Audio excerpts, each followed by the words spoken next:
कहानी की शुरुआत होती है मेन कैरेक्टर एक लड़की को दिखाने से जिसका नाम मिशेल था। उसकी उम्र 21 साल है और वो अपनी मॉम के साथ रहती है। अब उसकी उम्र वैसे तो पढ़ाई करने अपना करियर बनाने की थी, पर छोटी उम्र में उसकी शादी हो गई और बस 18 साल की उम्र में ही वो माँ बन गई थी। उसके बेटे की उम्र बस 3 साल थी। जाहिर है माँ होने की वजह से वो अपने बेटे की अच्छी परवरिश में कोई कमी नहीं छोड़ रही थी, पर क्योंकि उनके माली हालात ठीक नहीं थे तो हर रोज किसी न किसी जगह पर इंटरव्यू देने के लिए जाती है। पर उस बेचारी को किसी कपड़े धोने की दुकान पर भी जॉब नहीं मिलती क्योंकि उसके पास खास कोई पढ़ाई ही नहीं है। यहाँ तक कि उसने अपना स्कूल भी मुकम्मल नहीं किया। अब इसी तरह एक दिन थक हार कर जब वो घर वापस आई तो देखती है कि उसकी मॉम घर पर नहीं है, बल्कि एक आदमी वहाँ पर बैठा हुआ है जो नशे में धुत है। मगर जब वो इसके पास आकर बैठी तो आदमी मिशेल को पकड़कर उसके साथ बदतमीजी करने लगता है। ये देखकर उसका बेटा अपनी माँ को बचाने के लिए जैसे आगे आया, आदमी बच्चे को धक्का दे देता है जिससे वो दूर जाके गिरा। बच्चे के सर पर चोट लग जाती है। ये देखकर मिशेल काफी घबरा गई। अपने बेटे को लेकर जल्दी से हॉस्पिटल जाती है। बच्चे का जख्म देखकर डॉक्टर को मिशेल पर शक हुआ। ये शायद अपने बच्चे पर जुल्म करती है या उसका ध्यान नहीं रखती, इसलिए फौरन डॉक्टर सोशल वर्कर से राब्ता करती है और बच्चे को उन्होंने खुद रख लिया था ताकि वो सच जानकर ही बच्चे को मिशेल के हवाले कर सके। अब सोशल वर्कर आकर मिशेल से कई सारे सवाल जवाब करती है, जिसके बाद मिशेल उसे काफी कहती है, मिन्नत भी करती है कि प्लीज मेरा बेटा मुझे दे दो। पर सोशल वर्कर ये कहकर मना कर देती है कि अभी नहीं मिल सकता क्योंकि ना तो तुम्हारे पास कोई जॉब है, तुम्हारी माली हालात ठीक नहीं और तो और अपने बेटे की हिफाजत भी नहीं की तुमने। अगर तुम चाहती हो कि तुम्हारा बेटा तुम्हें मिल जाए तो तुम्हें कोर्ट जाना होगा। अब कुछ दिन के बाद मिशेल को हम उसकी दोस्त के साथ देखते हैं। इनकी बातों से पता चला कि अगले हफ्ते कोर्ट में पेशी है। मिशेल को उम्मीद थी कि मेरा बेटा मुझे मिल जाएगा और वो दिन आ ही गया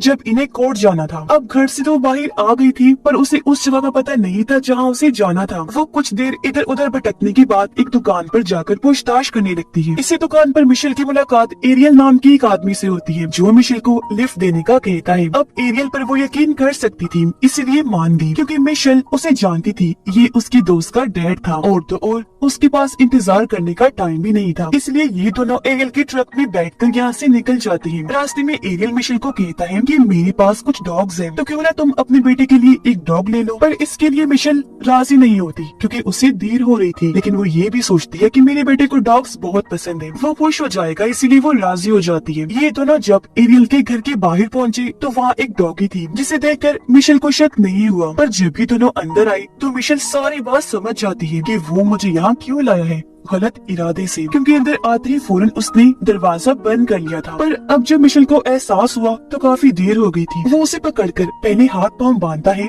फिर उसके मुंह पर भी टेप लगा देता है, फिर उसके पूरे जिस्म को तारों से जकड़कर छत के साथ लटका देता है। अब इस तरह बेदर्दी से बांधने से मिशेल को काफी दर्द हो रही थी, पर इस वक्त भी इन हालात में भी वो अपने बेटे के बारे में सोच रही थी कि आज अगर मैं कोर्ट ना जा पाई तो मेरा बेटा फिर मुझे कभी नहीं मिलेगा। इसलिए एरियल से भी काफी मिन्नतें करती है कि प्लीज मुझे छोड़ दो, मगर वो उसकी एक ना सुनकर उसे ऐसी हालत में छोड़कर यहाँ से चला जाता है। अब सुबह से शाम हो गई थी पर वो लौटकर नहीं आया था। उधर मिशेल के कोर्ट में ना आने की वजह से सबको ये लगने लगता है जैसे वो अपनी जिम्मेदारी से भाग गई है, जानबूझकर कोर्ट नहीं आई। यहाँ तक कि उसकी मॉम को भी यही लगता है कि एक बार पहले भी मिशेल ने लापरवाही करके अपने बेटे को चोट लगवा दी और अब फिर से वो इस जिम्मेदारी से जान छुड़वाना चाहती है क्योंकि उसके ताल्लुकात अपनी मॉम के साथ भी ठीक नहीं थे। इसलिए रात तक भी जब वो घर वापस नहीं आई तो किसी ने भी उसे ढूंढने की कोशिश नहीं की। उधर 2 दिन तक ऐसे छत से लटकने के बाद आखिर एरियल आकर उसे नीचे उतारता है। 2 दिन से उस बेचारी ने कुछ नहीं खाया था, उसकी हालत काफी खराब थी, मगर इस हालत में भी वो इंसान की शक्ल में जानवर एरियल उसके साथ गलत कर देता है। फिर सीढ़ियों के रास्ते घसीट कर उसे बेसमेंट में लेकर गया, एक बार फिर गलत करने लगता है, जिसके बाद वही एक खंबे से बांध देता है। अब ठीक इसी वक्त दरवाजे पर दस्तक हुई। एरियल ने जाकर चेक किया तो वो एरियल की माँ थी जो उसके लिए खाना लेकर आई थी। अब जब एरियल अपनी माँ से बातें करके उसे भेजने में लगा हुआ था तो तभी मिशेल खुद को आजाद कर लेती है, मगर वो यहाँ से भाग नहीं पाती क्योंकि तभी सामने से एरियल आ गया जो उसे गन से डरा देता है। फिर वो उसे कहने लगा कि मेरी फैमिली मुझे छोड़ के जा चुकी है, तो अब मिशेल तुम ही मेरे लिए सब कुछ हो, तुम मेरी प्रॉपर्टी हो, तुम्हारे साथ मेरा जो दिल चाहे मैं कर सकता हूँ। उसे और मारता है जिससे बेचारी को बहुत दर्द होती है और अब धीरे धीरे कुछ साल गुजर जाते हैं। क्रिसमस का वक्त था। मिशेल की हालत भी अब और ज्यादा खराब थी क्योंकि इतनी सर्दी में भी एरियल उसे पूरे कपड़े पहनाकर नहीं रखता था। उसके साथ जानवरों जैसा सलूक करता, यानी मिशेल को उसने जंजीर से बांधा हुआ था। जब उसका दिल करता वो उसके साथ गलत करता और फिर उसे इसी हालत में छोड़कर वहाँ से चला जाता था। अब जिस कमरे में मिशेल को उसने रखा था, यहाँ एक टीवी तो था पर यहाँ की हर एक खिड़की और दरवाजा लॉक था। अब ये बात एरियल काफी अच्छे से जानता था कि मिशेल को कोई नहीं ढूंढ रहा, वो यहाँ मर भी क्यों न जाए किसी को कोई फर्क नहीं पड़ने वाला था। लेकिन फिर भी उसने हर दरवाजे और खिड़की पर अलार्म लगा के रखा हुआ था। एक दिन मिशेल को मौका मिलता है। एरियल की बेटी यानी मिशेल की दोस्त घर में अपने दोस्तों के साथ पार्टी करने के लिए आती है। मिशेल को जब पता चला तो वो अपने जंजीर को बेड पर मार मार कर शोर मचाती है ताकि वो लोग सुने और उन्हें उसके यहाँ होने का पता चल जाए। लेकिन चालाक एरियल तेज आवाज में म्यूजिक लगा देता है, इसलिए कोई भी उसकी आवाज नहीं सुन पाता। अब कई दिन और ऐसे करते करते गुजर गई। मार खाते खाते जुर्म सहती सहती तंग तो वो आ ही गई थी, पर अब लग रहा था कि मिशेल इस तकलीफी जिंदगी की आदी हो चुकी है। लेकिन उसने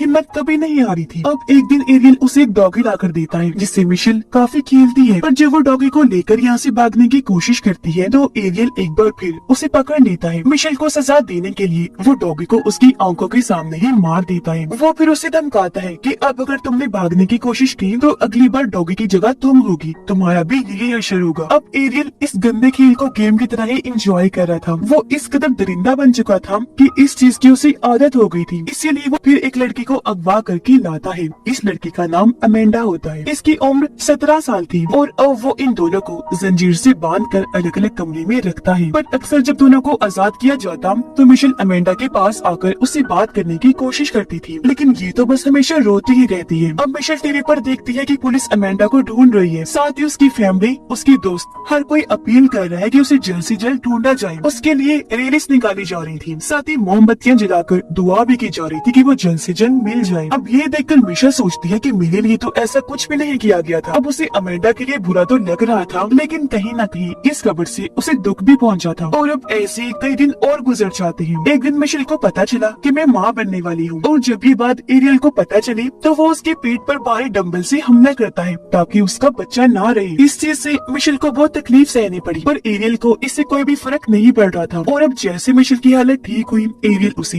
काम पर लगा देता है। क्योंकि वो एक कारपेंटर था तो मजबूरन मिशेल को उसकी मदद करनी पड़ती थी। अब ऐसे एक दिन जब वो बाहर काम कर रही थी तो वो अपने पड़ोसी आदमी को देखकर मदद मांगने लगती है, पर वो काफी बुरा आदमी था इसलिए कुछ समझ ही नहीं पाता। अब दिन ब दिन मिशेल की हालत और खराब होने लगती है। खाना तो उस बेचारी को कभी कभी ही मिलता, लेकिन मार उसे हर रोज खानी पड़ती थी। सबसे बड़ी बात कि उसे गॉड पर यकीन था कि चाहे देर से ही सही मैं यहाँ से जरूर निकलूंगी। कुछ दिन के बाद मिशेल जब टीवी पर खबरें देख रही थी तो उसे एक और लड़की के गायब होने का पता चलता है। इस लड़की का नाम जीना था जो सिर्फ 14 साल की थी। ये देखकर मिशेल बस यही सोचती है कि इस लड़की के साथ न जाने क्या हुआ होगा और इसे किसने अगवा किया होगा। उसका ये सोचना ही था कि तभी उसे इस घर से किसी के चिल्लाने की आवाजें आने लगती है, जो आवाज और किसी की नहीं बल्कि जीना की थी। अब मिशेल और अमेंडा को घर के अंदर लाते हुए किसी ने नहीं देखा था, पर जब एरियल जीना को ला रहा था तो वो इतना ज्यादा चिल्ला रही थी कि एक पड़ोसन को शक हुआ। लेकिन बदकिस्मती से वो ये समझ ही नहीं पाती कि ये आवाज किस तरफ से आ रही है, क्योंकि तभी एरियल ने म्यूजिक चला दिया था। फिर भी वो पड़ोसन औरत पुलिस को बुलाती है। एरियल के घर की तरफ इशारा भी करती है कि मुझे उस आदमी पर शक है, लेकिन पुलिस वाला कहता है कि तुम्हें बस शक है, यकीन नहीं। तो हम ऐसे किसी को शक की बुनियाद पर परेशान नहीं कर सकते। यानी कि एरियल एक बार फिर बच गया था। इस लड़के जीना के साथ भी एरियल वही सब करता है जो इतने वक्त से वो मिशेल और अमेंडा के साथ कर रहा था। जीना से मिशेल को पता चलता है कि वो एरियल की छोटी बेटी की दोस्त है, तभी उसने लिफ्ट ली थी। यानी कि एरियल इस कदर पागल हो गया था कि वो इतनी छोटी लड़कियों को भी नहीं छोड़ रहा था,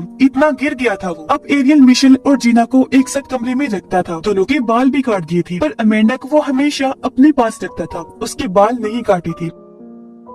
जीना के लिए भी टीवी पर खबरें चलने लगती हैं। उसकी मॉम डैड कैमरा के सामने आकर अपने बेटे की मिल जाने की दुआएं मांग रही थी। जगह जगह लापता होने के पोस्टर्स भी लगाए गए थे और ये सब कुछ वहाँ बैठी जीना देख पा रही थी। जीना के अंदर तो बिल्कुल हिम्मत नहीं बची थी, पर बड़ी बहन की तरह मिशेल उसे हौसला देती है, संभालती है, उसका हौसला बढ़ाती, दुआ करना भी सिखाती है। अब एरियल मिशेल के सामने ही जीना के साथ गलत करता था। उसे रोककर मिशेल कहती है कि इसके साथ प्लीज गलत मत करो, बेशक मेरे साथ कर लो। पर एरियल उसे ये कहकर मना कर देता है कि तुमसे कोई प्यार नहीं करता, ना ही कोई तुम्हें ढूंढने के लिए कुछ कर रहा है, तुम्हारा कोई भी इंतजार नहीं कर रहा, तो तुम्हारे साथ गलत करने का इतना मजा नहीं आता। और अब ऐसे ही कुछ दिन और गुजर जाते हैं। एक दिन मिशेल और जीना टीवी पर देखते हैं कि अमेंडा की मोम की मौत हो गई है। वो बेचारी अपनी बेटी के लिए ही रोते रोते मर गई। अब कुछ दिन के बाद इन्हें पता चला कि अमेंडा माँ बनने वाली है और इस बार एरियल ये बच्चा रखना चाहता था। अब जब मिशेल माँ बनने वाली थी तो उसने मार मार कर उसका बच्चा खत्म करवाया, पर अमेंडा से ये बच्चा चाहता था। ये सोचकर उन्हें काफी हैरत होने लगी कि अब क्यों उसे बच्चों से प्यार होने लगा।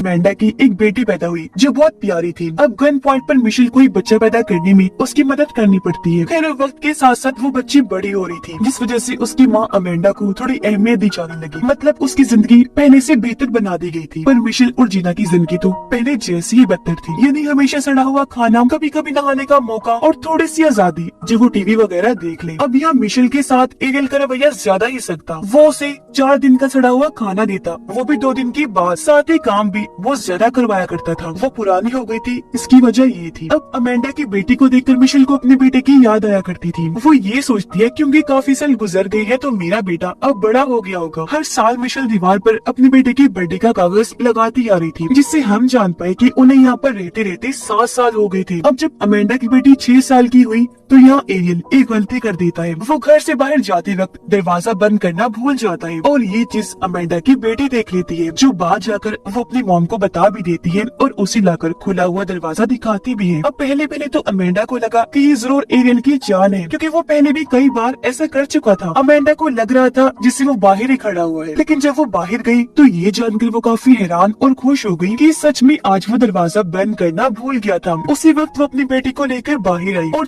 चिल्लाकर मदद मांगने लगती है। उसकी आवाज सुनकर कुछ पड़ोसी वहाँ आई, जो अमेंडा और उसकी बेटी को संभाल लेते हैं। ये पुलिस को भी बुलाती है। वो जब एरियल के घर पर चेक करने गई तो मिशेल और जीना को भी बचा लिया जाता है। वो लोग आजाद हो गए हैं। इस बात पर पहले तो मिशेल को यकीन नहीं होता, पर जब पता चला कि ये सच है तो वो काफी खुश हो जाती है और सबसे पहले अपने बेटे के बारे में पूछती है। पर फिलहाल उन तीनों को हॉस्पिटल भेज दिया गया। उनकी हालत ठीक नहीं थी और वो गहरे सदमे में थी। मिशेल की हालत तो ऐसी हो गई थी कि उसे आदमियों से अब सख्त नफरत थी, यहाँ तक कि वो अपने पास मेल डॉक्टर्स और नर्स को भी बर्दाश्त नहीं कर रही थी। वो चिल्लाने लगती है। अब अमेंडा और जीना को उसकी फैमिली फौरन मिलने आ जाती है। उनका पूरा साथ दिया जाता। फैमिली काफी सपोर्ट कर रही थी, पर मिशेल को सपोर्ट तो करना दूर की बात, कोई उससे मिलने भी नहीं आता। हॉस्पिटल से बाहर आने के बाद उसे पता चला कि मेरा बेटा जब 4 साल का था तो उसने एक अच्छी फैमिली ने गोद ले लिया था और अब वो फैमिली नहीं चाहती कि बच्चे को अपनी असली माँ मिशेल के बारे में पता चले। अब गवर्नमेंट की तरफ से मिशेल को रहने के लिए घर दिया गया, सिक्योरिटी और हर सहूलत भी दी गई। वो फिर कोर्ट में जाकर अपनी जिंदगी के बारे में सब कुछ बता देती है। इंसाफ मांगते हुए कहती है कि एरियल को कड़ी से कड़ी सजा दी जाए। अब पता चला कि एरियल को 1000 साल की सजा दी गई, पर जेल में 1 महीना गुजारने के बाद ही उसने अपनी जान ले ली, क्योंकि जो उसने किया उसकी सख्त सजा उसे जेल में ही मिल रही थी, जो वो सहन नहीं कर पाया। जबकि वो तीनों मिशेल, अमेंडा और जीना एक नई जिंदगी के साथ आगे बढ़ जाती है। और इसी के साथ ही ये कहानी भी इधर ही खत्म हो जाती है।